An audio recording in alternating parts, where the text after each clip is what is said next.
น้ำใจจากคนเราทั้งปวงยังคงหลั่งไหลไปที่หาดใหญ่จังหวัดสงขลาของประเทศไทยเพื่อช่วยเหลือเบื้องต้น Time to share D+ ผลิตภัณฑ์ปกป้องตับจากเครื่องดื่มแอลกอฮอล์สวัสดีท่านผู้ชมกลับมาพบกับรายการทำทูแสสลับหัวข้อข่าวที่เราอยากจะนำเสนอในวันนี้ก็คือเกี่ยวข้องกับน้ำใจคนลาวที่หลั่งไหลไปที่หาดใหญ่จังหวัดสงขลาของประเทศไทยซึ่งว่าตอนนี้ก็คือประสบปัญหาเรื่องน้ำท่วมถึงแม้ว่าน้ำจะลงแล้วแต่ว่าปัญหาเรื่องของการใช้ชีวิตก็ยังคงลำบากคือเก่าเนื่องจากว่าระบบสาธารณูปโภคต่างๆถือว่าถูกทำลายไปเกือบทั้งหมดนอกจากนั้นคนลาวเฮาก็บ่ได้นิ่งนอนใจและก็พยายามที่จะช่วยเหลือในเบื้องต้นเท่าที่จะช่วยได้ก็คือมีการระดมทุนจากสังคมส่วนหนึ่งก็คือเพื่อไปช่วยพี่น้องในหาดใหญ่จังหวัดสงขลาของประเทศไทยซึ่งว่าหลายคนอาจจะได้เห็นข่าวนะเพราะว่าตอนนี้ทางฝั่งไทยก็จะมีการนำเสนอข่าวค่อนข้างที่จะหลายบ่ว่าจะซ่องใหญ่ซ่องน้อยถือว่านำเสนอหมดสำหรับน้ำใจจากฝั่งลาวก็คือน้ำใจจากพี่น้องฝั่งลาวเดินทางไปประเทศไทย 1,581 กิโลเมตรจากนครหลวงเวียงจันทร์ส่งความช่วยเหลือถึงพี่น้องคนหาดใหญ่ที่เพื่อตอบแทนนอกจากเรื่องของการช่วยเหลือลาวในเมื่อก่อนก็คือตอนที่เขื่อนแตกอยู่ที่ภาคใต้ของสปป.ลาวนั่นเองซึ่งวันในของข่าวเราได้มาจากแฟนเพจก็คือไทยรัฐออนไลน์ตัวแทนจากหน่วยงานสังคมสงเคราะห์และก็หน่วยงานช่วยเหลือแม่หญิงและเด็กน้อยที่ด้อยโอกาสในสปป.ลาว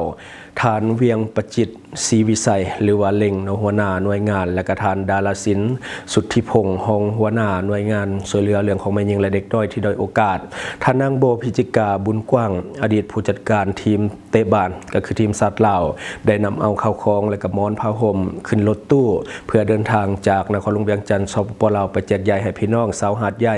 จังหวัดสงขลาของประเทศไทยที่ถูกน้ำท่วมท่านนางโบก็คือเปิดเผยว่าเหตุผลที่ต้องเดินทางไปไกลกว่า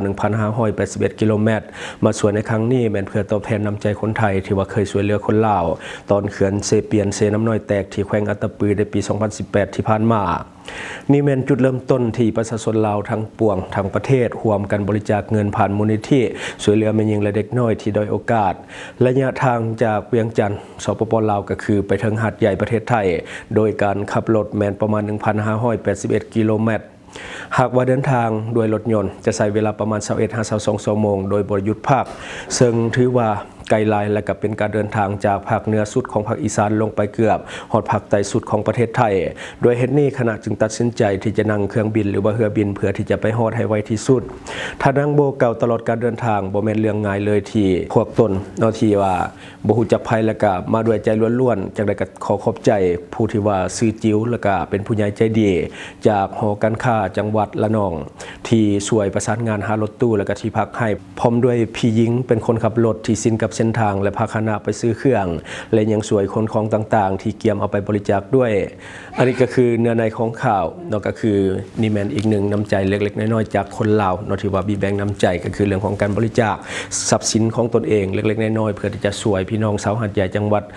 สงขลาของประเทศไทยเนาะที่กำลังได้รับผลกระทบจากวิกฤตน้ำท่วมถือว่าเป็นข่าวใหญ่ที่นำเสนอติดต่อกันมาหลายวันเนาะซึ่งว่าทางเฮาเองก็ติดตามข่าวอย่างต่อเนื่องและก็เห็นความลำบากของพี่น้องจังหวัดสงขลาเนาะที่หาดใหญ่ก็คือเห็นแล้วก็อีตนเนาะเพราะว่าลาวเฮาเองก็เคยเกิดเรื่องของภัยพิบัติน้ำท่วมนี่เกิดขึ้นอย่างต่อเนื่องคือกันและก็ได้รับน้ำใจจากฝั่งไทยคือกันคือคนลาวนี่เผชิญปัญหาน้ำท่วมหนักทุกๆปีเนาะฉะนั้นจึงเข้าใจดีว่ามันลำบากเพียงใดสำหรับผู้ที่ว่าประสบภัยจากน้ำท่วมคนลาวจำนวนหลายก็เลยว่าบีแบ่งน้ำใจและก็ร่วมใจกันบริจาคกำลังทรัพย์ที่ว่าตนเองมีผ่านช่องทางที่ว่าเป็นตัวแทนไปช่วยเหลือพี่น้องชาวหาดใหญ่จังหวัดสงขลาของประเทศไทยอันนี้ถือว่าเป็นสิ่งที่ควรที่จะเฮ็ดเนาะเพราะว่าตอนบ้านเฮามีปัญหาเพิ่นก็มาช่วยก็คือครั้งหนึ่งที่เขื่อนเซเปียนเซน้ำน้อยแตกอยู่ภาคใต้อยู่แขวงอัตตปือเนาะก็คือเกิดขึ้นในปี 2018 นำใจจากพี่น้องฝั่งไทยกับมาฮอดลาวก่อนหมู่ก็คือเรื่องของการขนอุปกรณ์ต่างๆเข้ามาช่วยคนเพื่อที่จะให้วิดน้ำท่วมและก็ข้าวปลาอาหารต่างๆเพิ่นก็เข้ามาช่วยเฮาในเวลานั้นแล้วก็ร่วมกันช่วยเหลือพี่น้องลาวให้ปลอดภัยจำนวนหลายเนาะในเวลานั้นก็คือเพิ่นมีพวกเรือแบบสปีดโบ๊ทพวกเจ็ตสกีอย่างต่างๆเลยก็ช่วยให้ประชาชนลาวถือว่าปลอดภัยหลายในเวลานั้นเนาะและข้าพเจ้าเองก็ติดตามข่าวน้ำท่วมที่หาดใหญ่อย่างใกล้ชิดเช่นกันและก็ได้เห็นความลำบากของชาวหาดใหญ่ค่อนข้างที่จะลำบากหลายเนาะซึ่งว่าเฮาก็เบิ่งตามข่าวของประเทศไทยที่ว่านำเสนอต่างๆก็เห็นได้ถึงความลำบากจะได้ก็ขอส่งกำลังใจและก็อวยพรให้ทุกคนปลอดภัยแล้วก็ผ่านพ้นอุปสรรคต่างๆนี่ไปให้ไวที่สุดเนาะภาพของความเสียหายตอนนี้แม่นหลายเกินที่จะประเมินได้สำหรับอยู่หาดใหญ่จังหวัดสงขลาของประเทศไทยเพราะว่าน้ำนี่ท่วมหลายวันและ แล้วก็ท่วมสูงเนาะคือเขาเจ้ามันเป็นตัวเมืองใหญ่คือบ้านเฮานี่มันบ่หลายปานใดเนื่องจากว่ามันเป็นแบบชนบทส่วนหลายที่บ่ถึกน้ำท่วมแต่ถ้าตัวเมืองใหญ่ๆที่ถูกท่วมในช่วงที่ผ่านมาก็จะเป็นแขวงหลวงน้ำท่าและก็จะเป็นแขวงหัวพันสำหรับบ้านเฮานอกจากเขื่อนเซเปียนเซน้ำน้อยแตกอยู่ภาคใต้แล้วก็จะมีแต่แขวงหลวงน้ำท่าและก็แขวงหัวพันที่ว่าถูกท่วมหนักในช่วงที่ผ่านมาจะได้ก็ตามขอเป็นกำลังใจให้ทุกคนสู่ชนผ่านพามันไปให้ได้เนาะถ้าว่ามีหน่วยงานได้เปิดรับบริจาคอีกเฮาเองก็จะพยายามเนาะบีแบ่งกำลังทรัพย์เท่าที่เฮามีเนาะก็จะร่วมบริจาคนำเพิ่นตื่มคันว่ามีผู้ที่ว่าเปิดรับอีกเนาะและก็มีอีกข่าวนึงเนาะอีกผู้นึงสำหรับคนลาวที่ว่าเป็นตัวแทนในเรื่องของการช่วยเรื่องของพี่น้องอยู่ทางหาดใหญ่จังหวัดสงขลาของประเทศไทยชาวลาวรวมพลังเปิดระดมทุนช่วยน้ำท่วมหาดใหญ่เนาะยอดบริจาคก็ไหลเข้ามาบ่หยุดและก็สะท้อนถึงมิตรภาพที่ผูกพันยาวนานระหว่างลาวและไทยนั่นเองเนาะซึ่งว่าตัวนี้กลายเป็นข่าวที่ใหญ่หลายสำหรับอยู่ในประเทศไทยเพราะว่าสำนักข่าวต่างๆนำเสนอข่าวนี้ก็คือนางมวยสนัญญาวงศ์คำสอนเนาะก็คือนักสังคมสงเคราะห์ชาวลาวที่ได้โพสต์ข้อความผ่าน Facebook ส่วนตัวที่ชื่อมวยสนัญญา VKS เนาะซึ่งว่าในของโพสต์ได้เชิญให้ชาวลาวร่วมบริจาคเรื่องของการช่วยเหลือผู้ประสบภัยน้ำท่วมอยู่เมืองหาดใหญ่จังหวัดสงขลาของประเทศไทยการเปิดระดมทุนครั้งนี้แม้นเพื่อซื้อข้าวสารและก็อาหารแห้งน้ำดื่มและก็ผ้าห่มและก็สิ่งของจำเป็นต่างๆส่งถึงมือผู้ที่ว่าเดือดร้อนซึ่งนางมวยระบุว่าการช่วยเหลือครั้งนี้แม้นพลังน้ำใจของพี่น้องชาวลาวและก็ได้ย้ำว่าทั้งไทยและลาวต่างก็เคยช่วยเหลือกันในยามทุกข์ยากจึงบ่สามารถที่จะนั่งเบิ่งเพื่อนบ้านที่ลำบากได้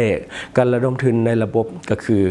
ลาว QR เนาะก็คือผ่านระบบบัญชีของธนาคารลาวเท่านั้นก็คือบัญชีชื่อ Safeman and Children Foundation for Assisting Poor People of Lao PDR เนาะอันนี้ก็คือชื่อบัญชีที่ว่าเพิ่นเปิดรับบริจาคก็คือรับเฉพาะผู้ที่ว่าใช้ Mobile Banking ในสปป.ลาวเท่านั้นก็คือสำหรับคนลาวเนาะหรือว่าต่างประเทศก็ได้ถ้าว่ามีพวก Mobile Banking ของลาวเนาะซึ่งว่ามีชาวลาวจำนวนหลวงหลายที่ร่วมสแกน QR Code บริจาคเพื่อที่จะช่วยเหลือชาวหาดใหญ่จังหวัดสงขลาของประเทศไทยเป็นจำนวนเงินเริ่มต้นตั้งแต่ 50,000 กีบหรือว่า 50,000 กีบ52 ล้านกีบประมาณ74 บาท52,969 บาทเนาะซึ่งว่านี่ก็เป็นจำนวนเงินที่คนบริจาคตามกำลังทรัพย์ของแต่ละคนยอดบริจาคเพิ่มขึ้นอย่างว่องไวจนแตะ200 ล้านกีบก็คือหลายสมควรแหละสำหรับอยู่ในบ้านเฮาคันฮอด200 ล้านกีบก่อนหน้านี้นางมวยสนัญญาก็ยังได้โพสต์ถึงเหตุการณ์วิกฤตเรื่องของเขื่อนแตกอยู่สปป.ลาวในช่วงนั้น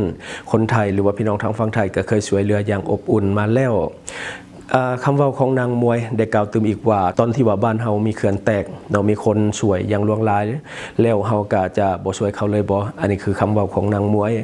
ได้ช่วยสักหน่อยหรือว่าได้ช่วยน้อยหนึ่งก็ยังดีนอกจากนี้นางมวยยังได้บริจาคเงินส่วนหนึ่งของตนเองไปให้กับมูลนิธิทำดีของนางบุญปนัดดาวงผู้ดีเพื่อสนับสนุนเวียกงานเรื่องของการช่วยเหลือผู้ประสบภัยในประเทศไทยอีกด้วย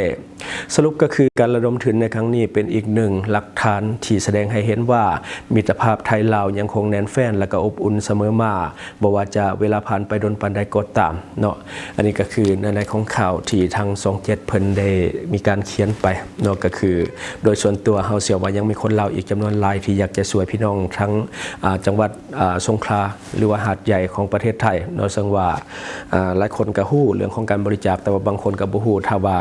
มีการเปิดให้บริจาคอีกเนาะคนเราจำนวนหลายก็จะบริจาคเช่นกันและข้าพเจ้าเองก็จะร่วมบริจาคเช่นกันอยากให้มี2ทางที่เป็นทางการและก็มีหน่วยงานได้หนึ่งที่ว่าเขามารับผิดชอบอย่างเป็นจริงเป็นจังให้เปิดรับบริจาคและก็บริหารจัดการเงินบริจาคให้มีประสิทธิภาพ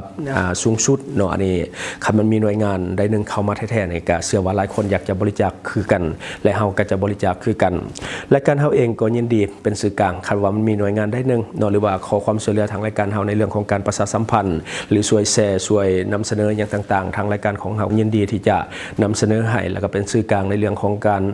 เฮ็ดบุญร่วมกันในเรื่องของการเปิดรับบริจาคต่างๆเนาะแต่ว่าให้เฮาเปิดเฮาจะบ่เปิดเพราะว่ามันต้องเป็นหน่วยงานเนาะต้องมีผู้บริหารเรื่องของเงินที่ได้จากการบริจาคนำพร้อมเนาะแต่ถ้าว่าให้เป็นสื่อกลางในการประชาสัมพันธ์หาบุคคลที่อยากจะบริจาคอันนี้ทางรายการของเฮายินดีอย่างยิ่งเนาะคันว่ามีหน่วยงานได้เฮ็ดก็สามารถติดต่อมาได้เลยซึ่งว่าเฮาจะประชาสัมพันธ์ให้ฟรีและก็จะร่วมบริจาคนำที่เฮ็ดอยู่ตอนนี้มันก็เป็นบุคคลก็คือ กลุ่มบุคคลและก็ บริจาคกันเองว่าสินะแต่ว่าเป็นหน่วยงานแบบเป็นจริงเป็นจังยังบ่มีเถื่อเนาะก็คือมันเฮ็ดเฉพาะกลุ่มเท่านั้นแล้วก็ร่วมกับบริจาคเฉพาะกลุ่มเท่านั้นถ้าว่ามันเป็นหน่วยงานรัฐหรือว่าองค์การจัดตั้งใดหนึ่งที่เข้ามาเฮ็ดเป็นตัวแทนนี่ก็จะดีหลายเพราะว่าความน่าเชื่อถือและก็